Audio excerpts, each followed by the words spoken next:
Bonjour et bienvenue sur Cryptos. Alors c'est du lourd aujourd'hui, du lourd, c'est une grosse vidéo. Alors assurez-vous que vous avez un petit moment pour pouvoir vous concentrer et écouter ce que je vous raconte. Mais tout d'abord, je vous prie d'appuyer sur le petit pouce bleu pour nous encourager, pour vous faire des vidéos comme celle-ci et bien sûr de vous abonner à la chaîne et assurez-vous que vous avez bien appuyé sur la petite cloche et vous avez mis toutes les vidéos parce que c'est des vidéos très sensibles dans le temps et YouTube elle vous montrera pas cette vidéo dans votre fil d'actualité à moins que vous fassiez ça, que vous disiez à YouTube je veux voir les vidéos de Cryptos. Donc faites-le parce que ça va être des vidéos extrêmement intéressantes et qui vont vous aider à faire évoluer vos connaissances en tout ce qui concerne la crypto. D'accord? Alors, maintenant que c'est dit, euh, cette vidéo se nomme la blockchain, l'histoire du Bitcoin et l'énigme de Satoshi Nakamoto résolue. D'accord? Alors, pour commencer, j'aimerais vous parler de la revue L'Économiste qui, en 1988, d'accord, en 1988, elle nous sort cet article-là, ok, un article très intéressant pour les économistes, et on voit une image d'un aigle, un aigle couronné, d'accord, et sur sa poitrine, attachée à son cou, une pièce dorée, d'accord, et l'année 2018, ok, et cet aigle-là, d'accord, cet aigle-là, il est debout avec les pattes bien ancrées sur des monnaies différentes de toute la planète, ok, on voit bien que les têtes sont différentes, les textures aussi, et que ben, c'est en feu, ok, c'est en feu, dans le fond que avec cette nouvelle monnaie, toutes les autres vont prendre feu. Euh, on va pas passer à travers tout l'article. Si vous vous êtes intéressé par l'idée économique d'une monnaie internationale dans les années 88, je vous invite à aller le lire. Il est très intéressant. Euh, mais par contre, j'aimerais bien qu'on regarde le premier endroit. D'accord? Ce qu'on dit ici, c'est que dans 30 ans, on parle de 1988, dans 30 ans, donc 2018, les Américains, les Japonais, les Européens et les gens à travers d'autres pays riches et d'autres relativement pauvres vont probablement utiliser un système de paiement pour leurs achats avec la même monnaie. Ok, et que les prix ne seront pas cotés en dollars, en yens ou en marques allemands, mais possiblement, hein, possiblement le phénix. Hmm. D'accord. Euh, Pourquoi? Ben parce que c'est juste plus commode d'utiliser cela. Et alors, vous pouvez, comme je vous ai dit, aller dans l'article plus profondément et comprendre le pourquoi et la raison de la chose. Mais ce qu'on retient de cette image, c'est l'aigle, d'accord? C'est l'aigle qui prend tout l'espace, d'accord? On le voit bien en grand, il est couronné. Et qu'est-ce qu'on sait de l'aigle dans l'histoire? Ben écoutez, l'aigle, on le voit bien dans la nation romaine qui on va dire, là encore, là, donc, qui a dominé le monde ou qui a ramené l'ordre et la loi sur la planète, c'est une question de perspective. Je ne veux pas rentrer dans ce débat. Ok, c'est pas le but de cette vidéo. Le but de cette vidéo, c'est de parler de Bitcoin, de son créateur. Mais il faut bien qu'on ouvre la parenthèse. L'aigle représente la nation dominatrice ou la nation policière de la planète. Une question de perception. Je vous laisse faire vos choix. Ensuite de ça, on a vu l'aigle apparaître aussi chez les Allemands durant la Deuxième Guerre mondiale. Ok, l'aigle est utilisé chez Hitler et tout ça. On le voit. Et si aujourd'hui vous demandez ben, l'aigle, c'est quelle nation? Vous tapez Google, dans Google, vous tapez aigle et nation, et ben, la première chose qui vous sort, c'est ça. hein. Donc on le voit bien. Quelle est la nation dominatrice ou la nation police de la planète aujourd'hui? D'accord. Alors, c'était juste une petite parenthèse. Donc, à partir de là, ça c'était bien la première fois qu'on commencerait à parler d'une monnaie unique utilisée par tout le monde qui ne serait pas le dollar. Ok. Euh, alors la première fois qu'on va entendre parler du Bitcoin. Mais avant ça, 2018, d'accord? J'aimerais faire un petit parallèle. Regardez, 2018, on va aller voir Bitcoin, ce qui s'est passé avec lui en 2018. Eh ben, il se tradait à 20 000 dollars. Et c'est son top. Et après ça, il y a une consolidation, etc. N'oubliez pas, on est sur l'échelle logarithmique ici. D'accord? 20 000 dollars. 20 000 dollars en 2018, fin 2017, début 2018. Bon, après ça, bien sûr, il a commencé un cycle baissier. Bon, on peut aller avec toutes sortes de suppositions. On pourrait dire que ce cycle baissier, c'est l'attaque justement du système monétaire en place pour essayer de l'amener à zéro, whatever. Vous pouvez penser ce que vous voulez. Là, on se base sur des faits, ok, pas sur des suppositions. Et ce qu'on sait comme fait, c'est qu'en 2018, eh ben, le Bitcoin, il valait 20 000 dollars. C'est quand même pas mal pour une signature digitale échangée, ok? Très bien. C'est quand la première fois qu'on va entendre parler du Bitcoin, de lui là, hein, de lui là, supposément, ok? Eh ben, c'est ici.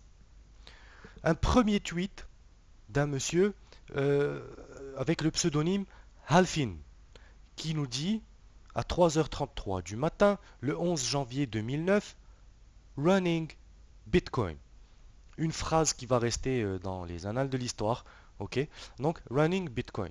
Donc si on fait un petit peu de recherche pour trouver c'est qui Monsieur Alfin, bon d'abord, si on appuie sur son profil, ce que ça nous dit, c'est qu'il est de Santa Barbara, Californie, et qu'il a rejoint en 2007. Qu'il follow 17 personnes et qu'il a 21 000 followers. 300. Ok.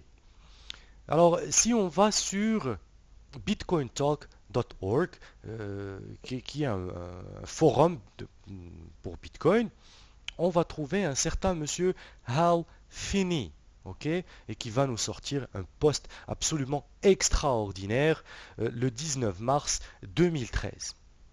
Donc, monsieur Hal Finney, si on regarde ici sa photo sur Bitcoin Talk, pardon, ben, les traits du visage ressemblent pas mal à ceci. La coupe de cheveux n'est pas pareille, mais bon, on va pas se baser sur la coupe de cheveux, mais sensiblement, c'est la même personne. D'accord?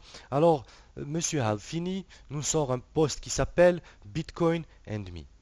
Il est extrêmement important ce post parce qu'on va se baser vraiment dessus pour comprendre et vraiment aller plus profond dans notre analyse.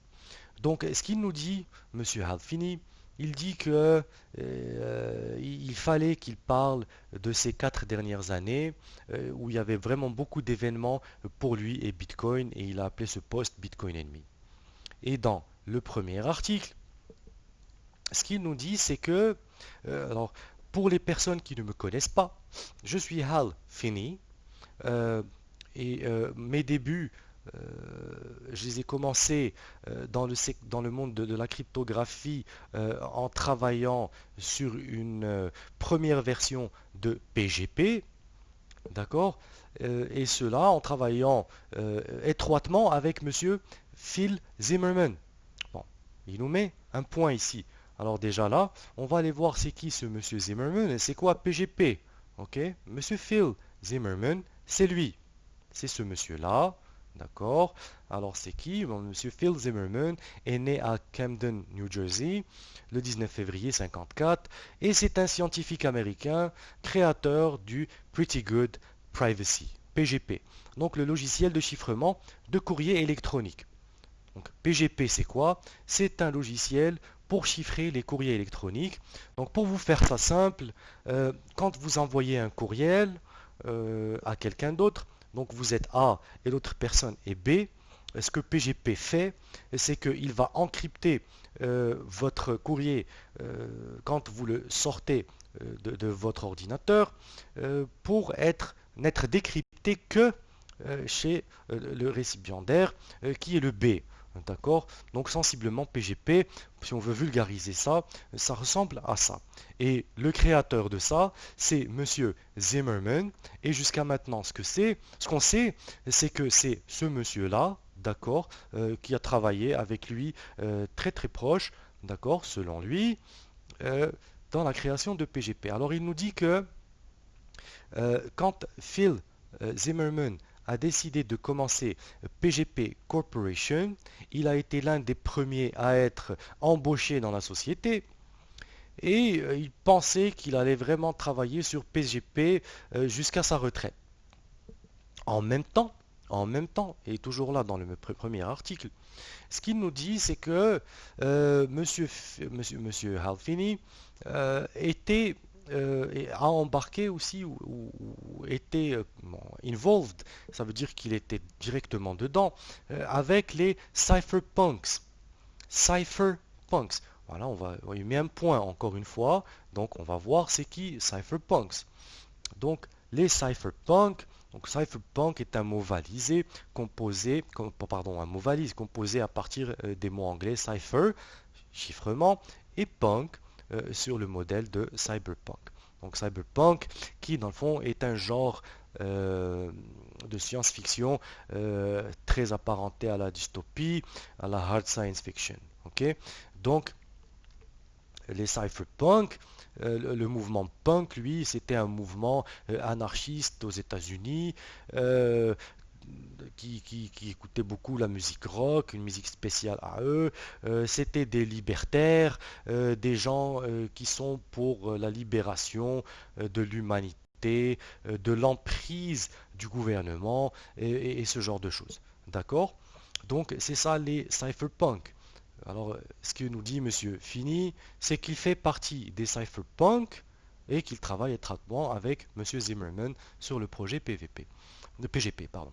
Et là, il continue en disant que il a fait aussi des petites choses du genre le Cryptographically Based Anonymous Remailer, qui est dans le fond un système d'email cryptographique anonyme. Il dit qu'entre autres, dans ses activités, ben, il a fait ça. Ok. Et là, il nous envoie directement à 2008, fin 2008, ou dans la fin de 2008, où l'annonce de Bitcoin. Ok. Alors, ce qu'il nous dit, c'est que il a remarqué que les greybeards du monde cryptographique, c'est-à-dire les greybeards, ce qu'il veut dire par là, c'est les gens qui sont en cryptographie depuis un moment, ok, qui sont dans le secteur de la cryptographie depuis longtemps, etc. Et vous allez voir, on va voir c'est qui ces gens-là plus tard. D'accord, il dit que lui, il est dans la moitié de sa cinquantaine et que ces gens-là, eux, sont plutôt cyniques par rapport à ce genre de projet. Ok. Lui, il est plutôt idéaliste, hein, et il a toujours aimé la crypto et le mystère et le paradoxe qu'elle apporte. Ok. Alors ensuite de ça, il nous dit que quand Satoshi a annoncé Bitcoin sur The Cryptography Mailing List, alors ça c'est extraordinaire. Alors, ces greybeards là, d'accord, ben c'est eux. C'est quoi ça? Ça c'est ça. Pardon, ça. Alors, The Cryptography Mailing List, c'est quoi au juste? Ben, c'est l'ancêtre du réseau social. Ok? C'est un réseau social qui fonctionne un peu comme Facebook, si vous voulez. Vous avez un modérateur, vous avez des topics, et puis les topics sont discutés. Donc ici, on parle sensiblement que de cryptographie et parfois de d'autres petites choses économiques et politiques, mais sensiblement que de cryptographie. Et ce qu'il faut savoir, c'est que c'est surtout une communauté de scientifiques qui sont des mathématiciens, des gens qui sont très actifs dans le secteur de la cryptographie. Mais qu'est-ce qu'on sait de la cryptographie? Ben, la cryptographie, son importance est apparue surtout au niveau de la Deuxième Guerre mondiale, peut-être même partir de la première, pas trop, mais surtout à partir de la Deuxième Guerre mondiale. Pourquoi? Parce que là, euh, déchiffrer euh, un message qui passerait par exemple d'un corps d'armée à un autre corps d'armée, ben, ça pouvait vraiment changer ce qui va se passer pendant la guerre. Ok, le nerf de la guerre, c'est l'information. Et donc la cryptographie est un outil d'une importance majeure pour les gouvernements et pour tous les pays qui sont en guerre ou pas. D'accord? Alors, dans cette communauté, de scientifiques, eh ben, vous allez trouver des gens que je suppose, ok? Mais bon, alors des gens qui sont des scientifiques de cryptographie, oui, mais qui travaillent pour leur gouvernement respectif. Et là, on pourrait nommer, je sais pas, la CIA, on pourrait nommer le KGB, on pourrait nommer le Mossad, je ne sais pas, d'accord? Mais toutes sortes de gens ici, ok? Donc, mais tout ce qu'on sait, c'est que bon, c'est une euh, c'est un ensemble de scientifiques qui discutent de projets cryptographiques. Et quand ils parlent de Greybeards, ils parlent de gens, des vieux de la vieille, ok, des vieux scientifiques euh, du secteur de la cryptographie. Et où est-ce que lui, il les fréquente? Il les fréquente ici. Alors, ce que nous dit Monsieur Halfini, ce que nous dit Monsieur Halfini, c'est que bah, il a découvert Bitcoin là, tout simplement. D'accord. Alors on continue. D'accord. Alors il dit que les gens étaient plutôt sceptiques à la réception, at best. Au mieux, la communauté a reçu le projet Bitcoin avec beaucoup de scepticisme, donc, très très très sceptique. Alors il dit que les cryptographeurs en avaient déjà vu plusieurs grands schémas venus de petits nouveaux qui n'avaient aucune idée de ce qui se passe et que ça finissait toujours à la poubelle. D'accord. Il dit que lui, il était plutôt positif. Ok. Il dit qu'il était plutôt positif euh, et que ça faisait un moment qu'il avait de l'intérêt pour un schéma de paiement cryptographique. Ok. Un schéma de paiement cryptographique. Euh, plus, en plus qu'il était vraiment chanceux parce qu'il avait rencontré et intensivement correspondu avec un certain monsieur Wei Dai et Nick Szabo. Puis là, il nous met une virgule et il nous dit que ces deux gens-là sont généralement reconnus pour avoir créé des idées qui pourraient être réalisées avec Bitcoin. Très bien, il ne dit pas qu'ils ont créé Bitcoin, il a dit qu'ils avaient des idées qui pourraient être réalisées avec Bitcoin. Et il dit que là, il met un point. Bon, on va aller chercher voir c'est qui Wei Dai et Nick Szabo. Ok? Donc, Wei Dai, c'est lui, ce monsieur-là. On a une petite photo ici. Alors, c'est Wei Dai, informaticien. D'accord? Et ce qu'on sait de lui, c'est que c'est un ingénieur en informatique connu pour ses contributions à la cryptographie et aux crypto-monnaies. D'accord? Mais il a aussi développé la bibliothèque cryptographique Crypto C++. Alors, c'est lui qui a développé la bibliothèque cryptographique de C++. Vous connaissez tous C++. C++, le langage de programmation. D'accord? C'est un programmeur. Très bien. Et on a monsieur Nick Szabo. Monsieur Nick Szabo, c'est lui. D'accord? On le voit, on a vu beaucoup. D'accord? Et monsieur Nick Szabo est un informaticien aussi, mais c'est aussi un juriste et un cryptographe. Ok? Donc il est connu pour ses travaux de recherche sur les contrats numériques et la monnaie numérique. Et c'est un diplômé de l'université de Washington. Ok, l'université de Washington. Et comme par hasard, d'accord, qui c'est qui est dans l'université de Washington? Monsieur Wei Dai. Université de Washington. Ok, on continue avec ça ici. D'accord.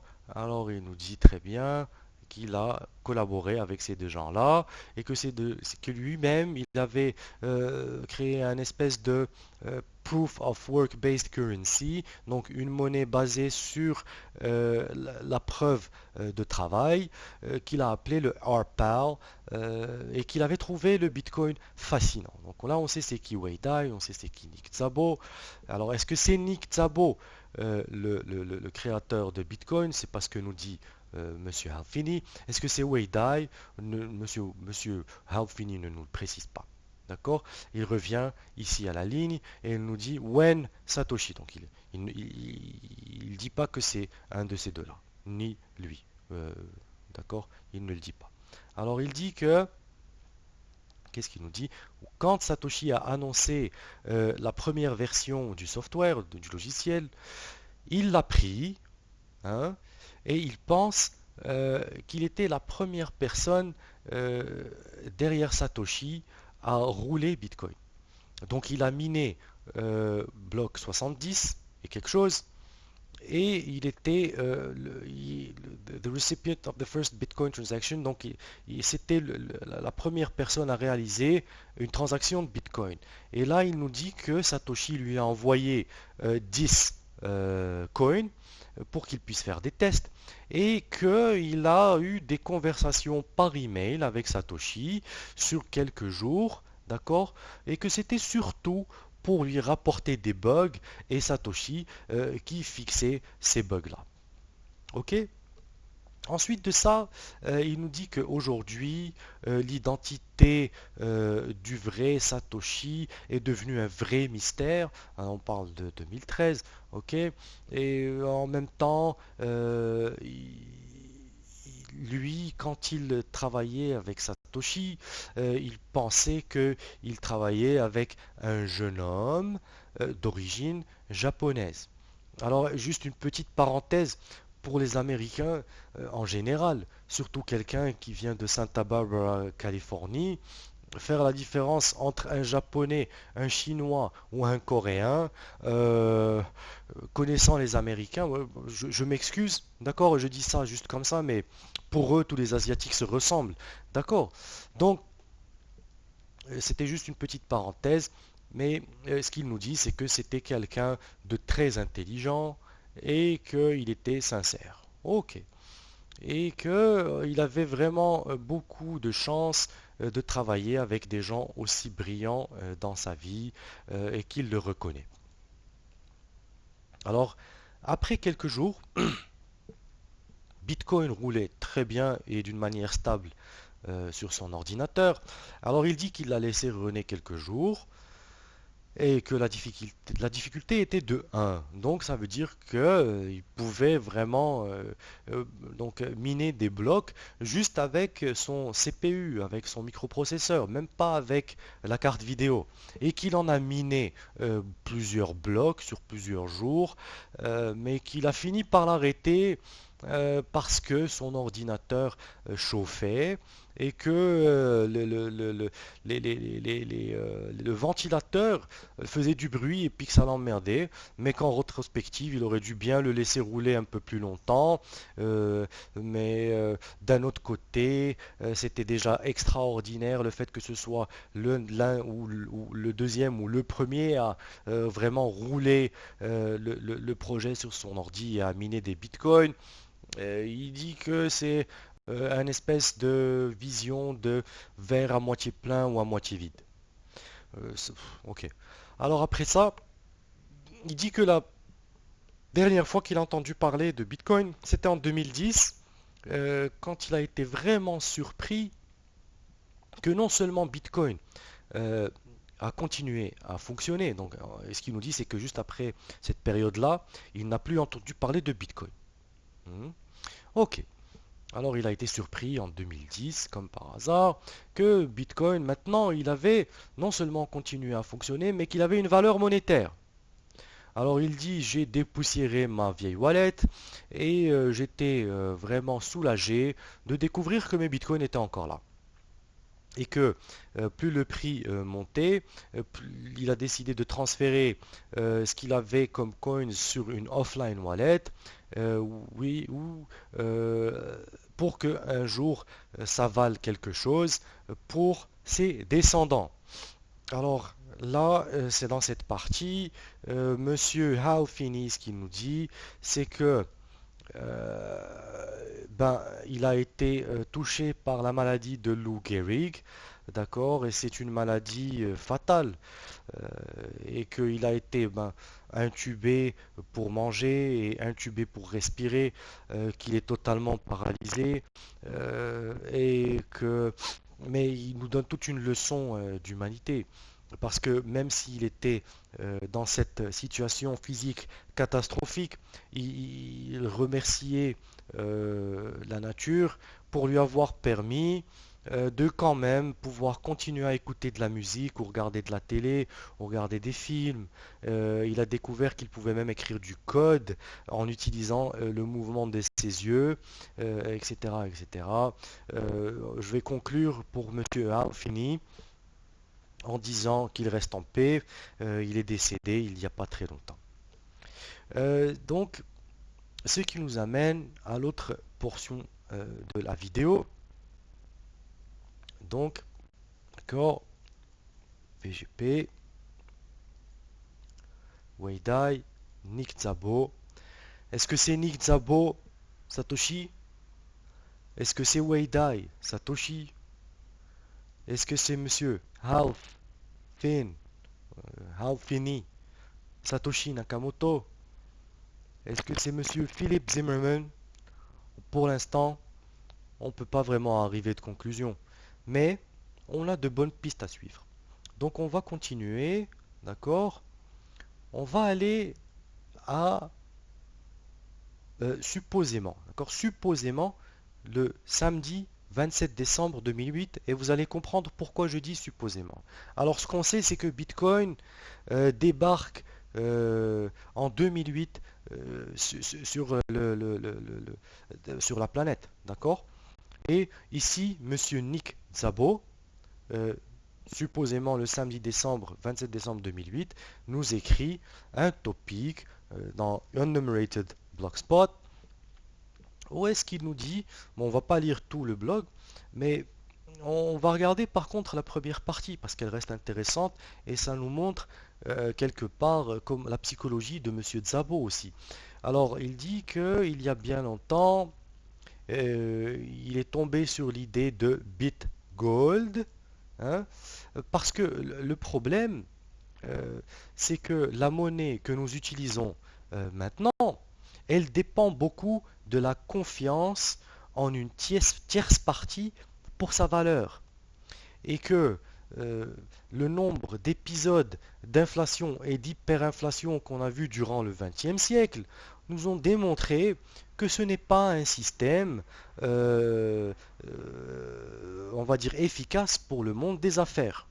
Donc vous voyez comment est-ce que M. Szabo il voit les choses avec BitGold. Donc c'est cypherpunk, ok? C'est pas d'accord, on est là pour sortir un truc, pour exploser tout le reste. Non, Monsieur Szabo, lui, a une vision très corporate, très tout ça. Donc on continue et c'est vraiment très intéressant sa vision des choses. Il explique le fonctionnement, il explique à quoi ça va servir et il explique bien sûr tout le reste. Et après ça, à la fin, il nous dit que toute la monnaie qu'a utilisée l'humanité durant toute l'existence, elle a toujours été insécure d'une manière ou d'une autre. Alors, comme par exemple, l'insécurité, elle pouvait se manifester de différentes manières, comme par exemple le counterfeiting, hein, le vol. Donc, le counterfeiting, c'est la contrefaçon, hein, et le vol. Donc, oui, et que BitGold, ça serait possiblement un produit qui nous aiderait à éliminer une majeure partie de ce genre d'insécurité. Ça s'apparente énormément à ce que fait Bitcoin. D'accord? Alors, j'aimerais attirer votre attention sur quelque chose de très important ici. Alors, regardez, monsieur Nick Szabo, il a changé cette date. Alors pourquoi on sait qu'il a changé cette date? C'est parce que la date dans un post, vous êtes en mesure de la modifier pour X ou Y raison. Mais la date d'un lien, ça, les amis, vous pouvez pas. Et le lien nous indique 2005, le 12 2005, le décembre 2005, décembre 2008. Monsieur Szabo, Monsieur Szabo, j'espère que je prononce son nom correctement. Monsieur Szabo a bien modifié cette date-là. Quelles étaient ses motivations? Clairement pour brouiller les pistes. Et euh, si on revient à ce que nous a sorti Wired, vous allez comprendre pourquoi. Hein, les deux agents qui ont chopé Monsieur Zimmerman à l'aéroport, supposément parce qu'il était en train de fouiller dans son sac et il a fouillé deux fois et il pensait qu'il avait de la drogue dedans, mais qu'en réalité tout ce qu'il avait c'était deux disquettes qui contenaient le programme PGP dont il est le créateur. Entre parenthèses, on ne sait pas, mais enfin c'est ce qu'il dit lui, il dit qu'il en est le créateur. Et ben les fédéraux, quand ils en ont entendu parler et qu'ils l'ont chopé, ouais, ils l'ont poursuivi pour exportation d'armes sans licence. Vous comprenez que ça, c'est de l'ordre de 20 ans, 30 ans de prison. C'est peut-être même Guantanamo et terroriste, ok? Donc, ça, c'est juste PGP. Alors, imaginez Bitcoin, ok? C'est pas un petit programme de cryptage d'email. On parle ici d'une monnaie qui possiblement va changer la face de la planète. D'accord? Donc je comprends que ces gens-là essayent de garder leur vie privée privée, hein, et ne veulent pas être directement reliés à Bitcoin. Mais clairement que M. Szabo fait partie du groupe qui l'a créé, ou en est le créateur, on ne le sait pas encore. De toute façon, le doute va toujours être là, tant que, et aussi longtemps que personne ne va ouvrir des comptes électroniques de Satoshi Nakamoto et dire que c'est bien lui. D'accord? Alors on continue. Monsieur Szabo, lui, on va continuer sur Monsieur Szabo parce que c'est très intéressant. Monsieur Szabo, alors durant l'année 95-98, a étroitement collaboré avec un certain David Chaum sur un projet qui s'appelle eCash. Ok, vous voyez, c'est super corporate tout ça. On essaye de faire ça légalement et de la bonne manière. Donc, le projet eCash, c'est quoi? Ben, c'est un projet de monnaie électronique cryptographique. Ok, et donc, c'était sous la corporation DigiCash. Ok, et ça sert à quoi au juste ça eCash? Ben, ça sert à faire des micro. C'est un système de micro-paiement. Ok, alors ce système de micro-paiement eCash a été adopté par une seule banque aux États-Unis et c'est The Mark Twain Bank in Saint Louis, donc à Saint-Louis. Donc elle implante ce système. Très bien. Alors, le testing se passe très bien. Ils ont 5000 utilisateurs et tout est correct, tout va bien. Mais tout ce système va être dissous en 98, un an plus tard que cette banque a été achetée par celle-ci, The Mercantile Bank.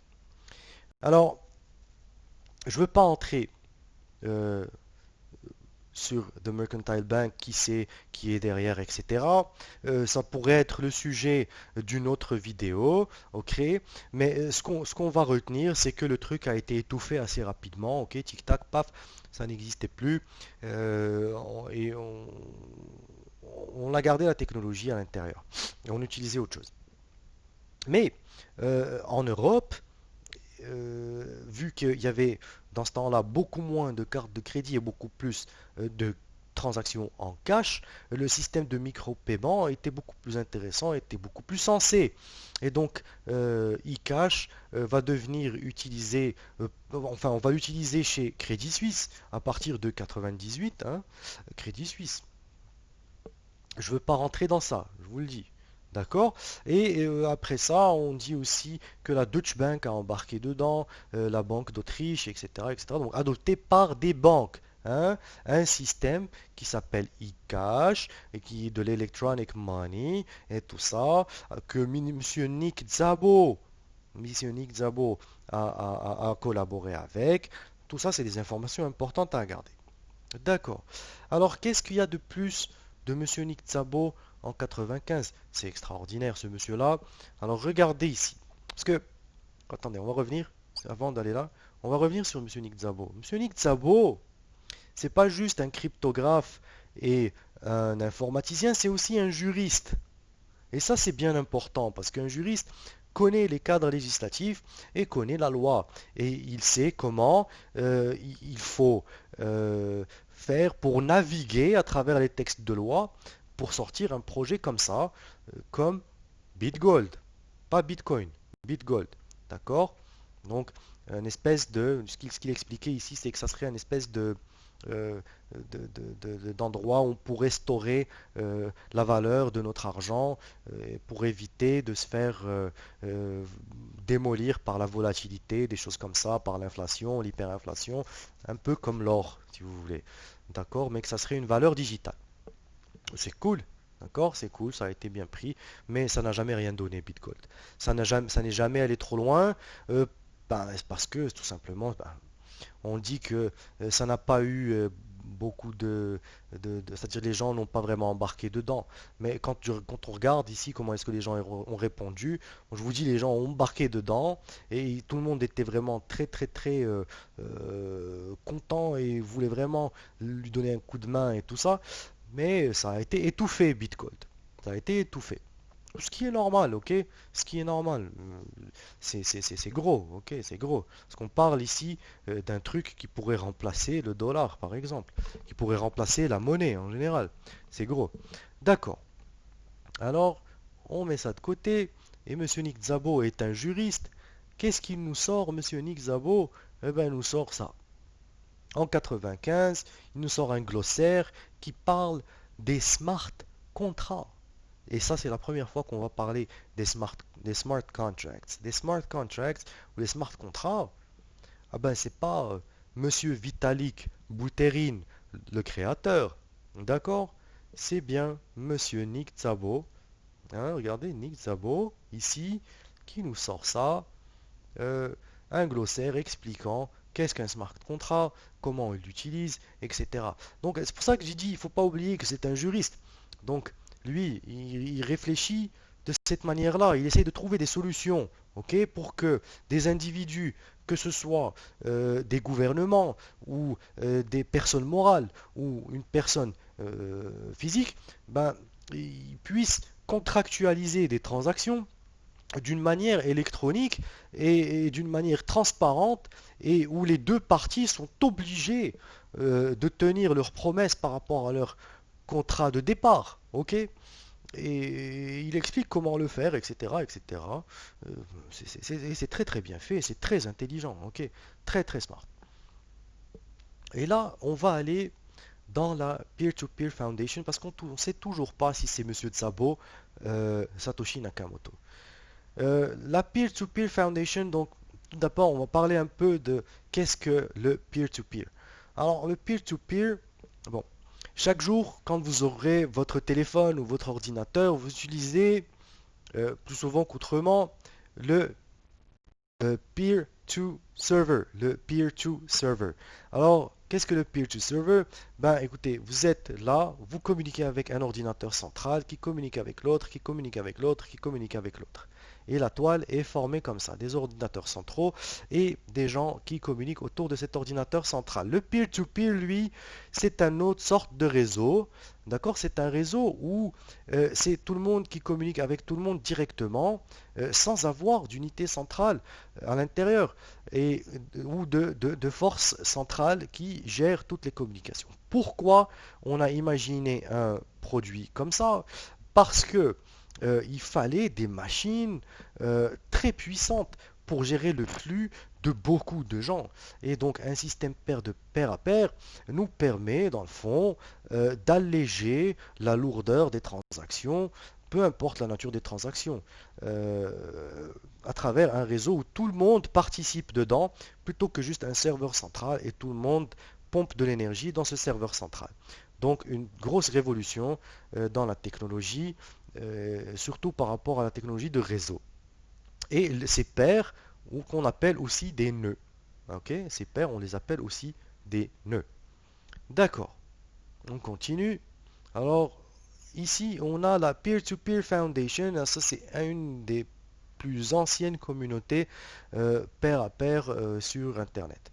Et ici, monsieur Satoshi Nakamoto crée une page et il nous dit que c'est un homme de 45 ans qui s'appelle Satoshi Nakamoto et qui vient du Japon. Et tout ce qu'il met sur sa publication, c'est ça, le site web bitcoin.org. Et quand on va sur bitcoin.org, on a ça. Le white paper de Bitcoin. Ok? Qu'est-ce qu'un white paper? Un white paper, c'est un espèce d'amalgame de business plan plutôt technique que théorie, mais où on va parler un petit peu quand même de la théorie. Donc ici, Satoshi Nakamoto nous parle des raisons pourquoi, avec une introduction, etc. Je vous invite à aller le lire après. C'est vraiment très très bien écrit. Donc on voit bien que ça vient de Satoshi Nakamoto avec son email et le site web, etc. Donc c'est un peer-to-peer electronic cash system. C'est ça Bitcoin. C'est un euh, cash system électronique pair à pair. Alors dans le white paper, il va nous expliquer comment fonctionnent les transactions, le timestamp server, le proof of work dont on parlait tout à l'heure avec M. Weidai et Nick Szabo et leurs contributions, le réseau, l'incentive, c'est bien important l'incentive, parce que c'est un réseau qui tient juste avec ses utilisateurs. Après, vous me direz, qu'est-ce qui empêche ou qu'est-ce qui oblige quelqu'un de continuer à l'utiliser? Si vous êtes un nœud, que vous êtes là pour miner de l'information, vous êtes payé en Bitcoin. Et si le Bitcoin a une valeur monétaire, vous pouvez transférer ce Bitcoin en la valeur monétaire que vous voulez et puis vous achetez des trucs avec. Ok? C'est vraiment intelligent. C'est smart. Ok? Il nous parle du disk space. Donc, s'il fallait que toutes les transactions soient enregistrées, à un moment donné, au niveau du data, ça va être infernal. Bon, toutes les transactions, oui, mais une fois qu'on a enregistré les nouvelles transactions dans la dernière transaction, l'autre est juste détruite. Donc on a pensé même à ça. Vous voyez qu'on a vraiment fait le tour. Et toutes sortes de choses. On va pas aller en profond sur white paper. On pourrait passer une vidéo juste sur le white paper de Satoshi Nakamoto et passer des heures. Parce qu'il y a les calculs mathématiques de probabilité. Qu'on se fasse attaquer par une node ou un pair qui est mal intentionné, par exemple. Mais là, on a dilué ça avec le nombre de nodes qui ne peuvent pas être nécessairement mauvaises. Bref, c'est des calculs mathématiques. Je ne veux pas rentrer dedans. D'accord? Je vous laisse regarder ça si vous voulez en profondeur. Là, c'est quand on revire ça en code, etc., etc., avec une petite conclusion qui nous dit qu'il propose un système électronique transactionnel qui n'a pas besoin de rely on trust, de d'être, euh, de devoir, euh, c'est très important ça, que ça ne dépend pas de la confiance. Alors regardez ici, d'accord? On parle de trust issues avec a third party, d'accord? Bitcode. Euh, oui, je crois vraiment que ce white paper, c'est Monsieur Szabo qui l'a écrit. Et de toutes les manières, je ne suis pas le seul. Alors, il y a l'université de Ashton à Birmingham qui a mandaté 40 de ses étudiants finissants qui sont des forensic linguistics. Donc, c'est leur métier d'étudier le langage et ils disent que le nombre de similarités linguistiques entre comment Monsieur Szabo écrit et le white paper de Bitcoin, il y a des ressemblances auxquelles on ne peut pas... d'accord. Donc c'est ça. C'est lui qui l'a écrit. Et lui, il dit que non. Hein, il dit que c'est pas lui. Il dit que c'est pas lui qui a créé Bitcoin, c'est pas lui qui a écrit ça, etc., etc. Et je sais pas pour vous, mais je vous invite à le lire. Et franchement, je ne pense pas qu'un monsieur japonais qui vit au Japon puisse écrire avec un anglais sans aucune erreur comme ça dans un langage de programmeur, etc. Bon, c'est possible, ok, mais quand on ajoute à l'équation le fait que il y a eu une étude qui a été faite et qui dit que c'est bien Monsieur Szabo qui l'a écrit, bon, on va arrêter des bêtises et puis on sait que c'est lui. Très bien. Alors on va continuer. Alors en plus de ça, on a un petit futé qui s'appelle Stephen Thomas qui nous dit que lui, il a pris tous les postes de Satoshi Nakamoto et il a regardé les horaires. Et il a étudié ce data, ces informations-là, il est arrivé à la conclusion suivante. Il dit que le dip de la nuit, pour cette personne-là, c'est entre 6 heures et 11 heures AM GMT. Donc il assume que si cette personne-là, elle dort la nuit, ben il devrait vivre dans GMT-5. GMT-5, c'est New York, c'est Washington. GMT-7, c'est Washington. D'accord? À peu près. Ça dépend si on est à l'horaire d'été ou d'hiver. Mais sensiblement, c'est les États-Unis. Bon, bien sûr, tu as d'autres genres qui ont rétorqué. Ouais, ouais, good theory. Mais bon, ça veut rien dire. Tu peux travailler la nuit et dormir le jour. Il y a des gens qui font ça. Il y en a un qui lui dit, bah, depuis quand que les hackers dorment la nuit? Hein? De toute façon, on peut aller bien loin. Mais ce petit futé-là, il répond bien. Hein. Il dit d'accord, mais il y a une irrégularité. C'est qu'il y a zéro, mais alors là, zéro poste pendant les horaires de deep. Bon, après, on peut commencer la polémique, ouais, mais ça veut rien dire. C'est pas là ce qu'on veut faire. Là, on va juste se limiter à. Il y a d'autres possibilités. Une grande chance, de grandes chances que Satoshi Nakamoto n'est pas au Japon, mais bien aux États-Unis, si on regarde les horaires dans lesquels il a posté ses posts, d'accord, sur Bitcoin Talk. Et ce qui nous amène en finalité sur cet article extraordinaire d'un monsieur qui s'appelle Nathaniel Popper, qui a écrit un livre qui s'appelle The History of Bitcoin. Et cet article qui est sorti en mai 2015, c'est un article qui nous parle de sa route dans la découverte de qui est Satoshi Nakamoto et de comment le Bitcoin a été créé, etc., etc. Donc je vous invite à aller le lire, on ne va pas aller trop en profondeur, on va regarder deux trucs, mais sensiblement, ce qu'il nous dit ici, Monsieur Nathaniel, c'est que lui aussi, il croit bien que c'est Szabo qui est le créateur de Bitcoin et que c'est bien lui, Satoshi Nakamoto, qu'il en est arrivé à la conclusion lui-même et que d'autant plus que quand il est arrivé dans les cercles fermés, les grandes sphères de Bitcoin, ben, tout le monde pensait que ben, le créateur de Bitcoin c'est Szabo.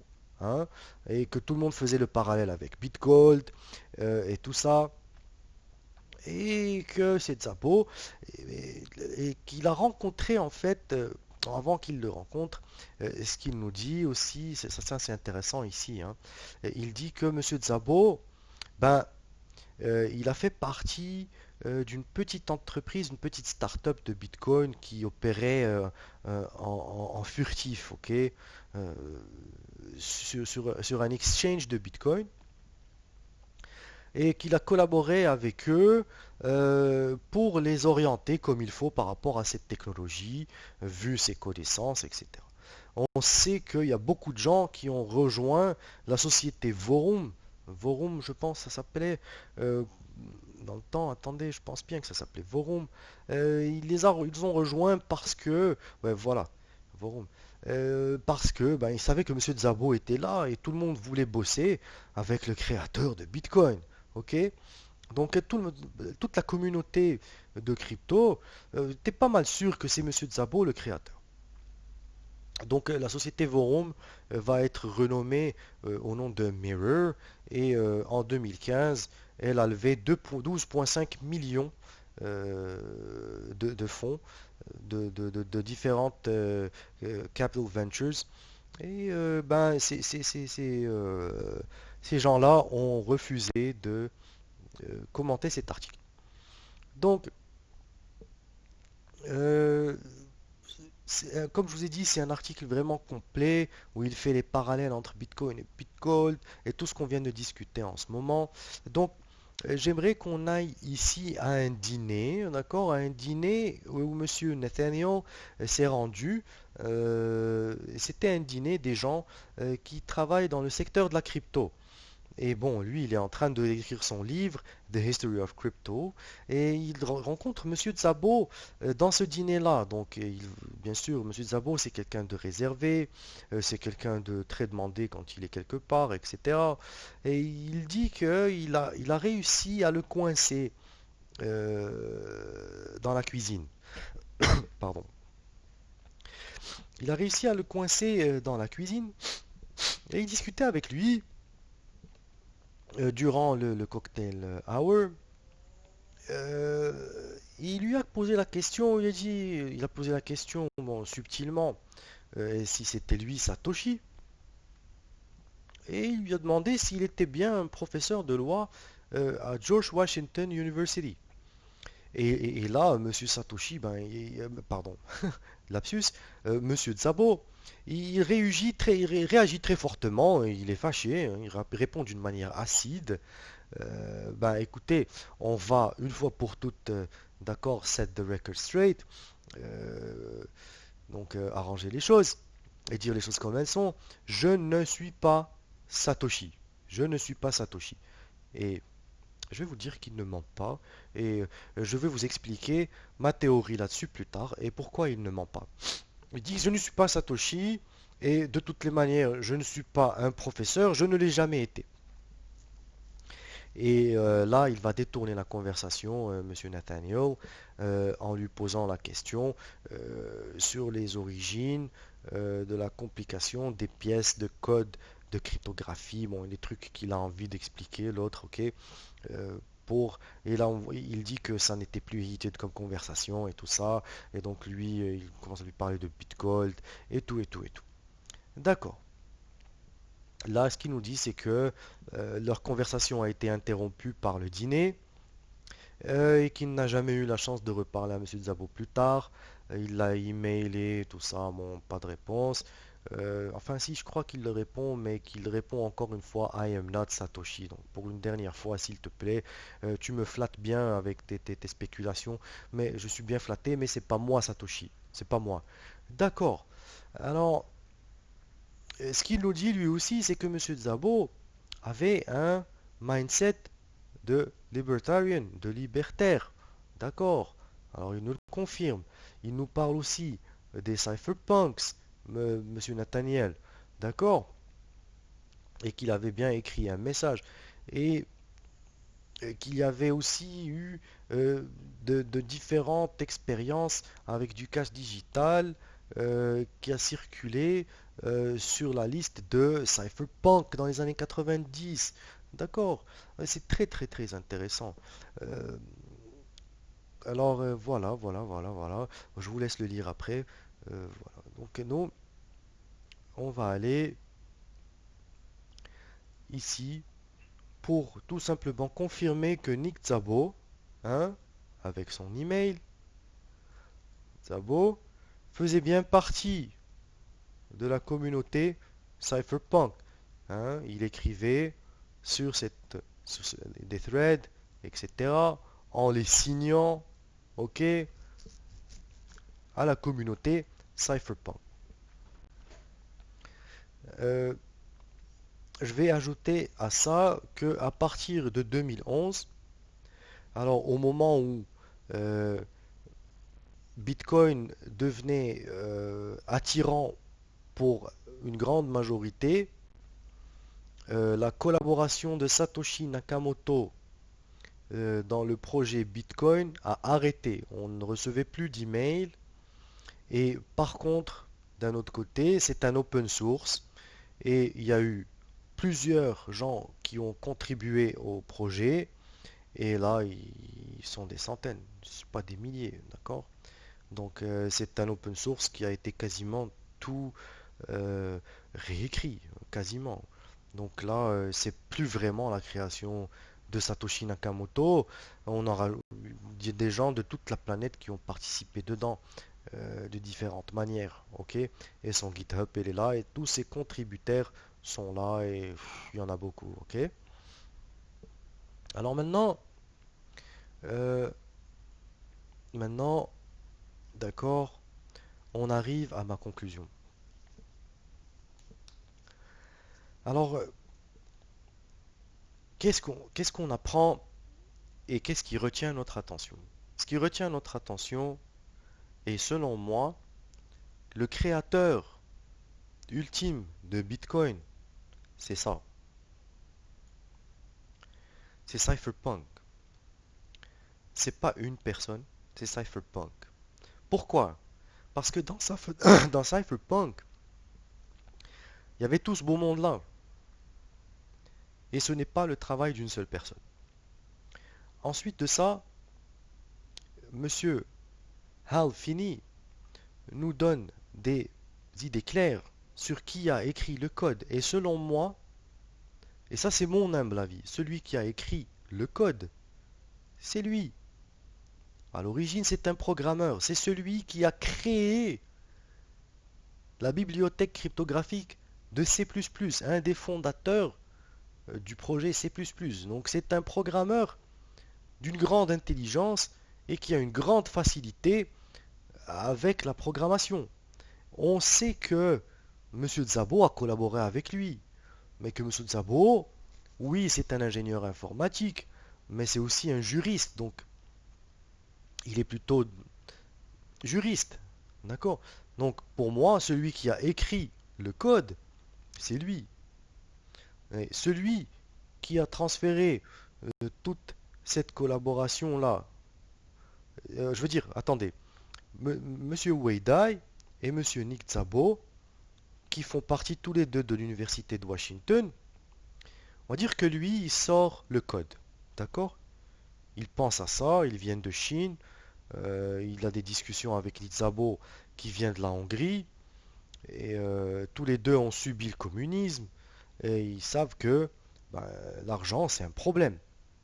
C'est des informaticiens, lui, il tombe sur l'idée, ou lui tombe sur l'idée, on ne sait pas, mais on va dire que tous les deux ont collaboré pour tomber sur l'idée.